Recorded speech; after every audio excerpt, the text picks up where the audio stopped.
As asociacións de traballadores autónomos, a Tamareuta e a Amupesca traballarán da man para loitar polas melloras laborais dos seus asociados.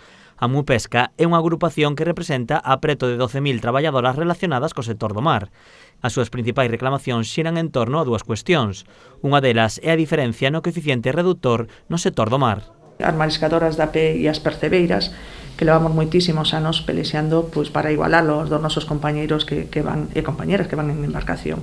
Nós temos un 0,10 frente a eles que teñen un 0,15. Cando nos realmente o noso traballo, pois o nome o indica, vamos a pé, levamos as nosas ferramentas a pé, traballamos en auga, como dicía unha compañeira que moi agradecida a ela, non Rita de Carril, que a coñecemos, que nós moitas veces paramos a solas con nosos corpos. A outra cuestión que perseguen é que se lle recoñezan como enfermidades profesionais moitas doenzas que sofren estas traballadoras. Pois, bueno, temos o problema pois, das enfermedades profesionais que se non as catalogan pois, como comuns. Tamén levamos anos.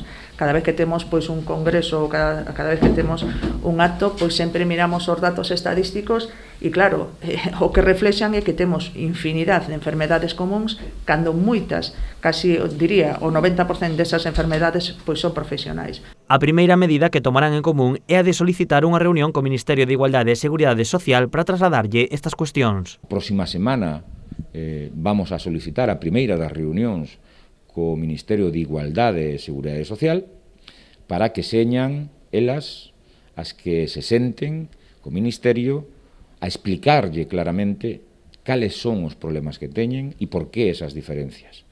E entre a súa organización e a nosa organización, neste ano 2022, creemos que vamos a ser capaces de romper esa injustiza. As reunións serán encabezadas polas propias representantes da Amupesca, agardando poder explicar os seus problemas e as súas reclamacións sen que outras agrupacións de traballadores do mar o fagan por elas.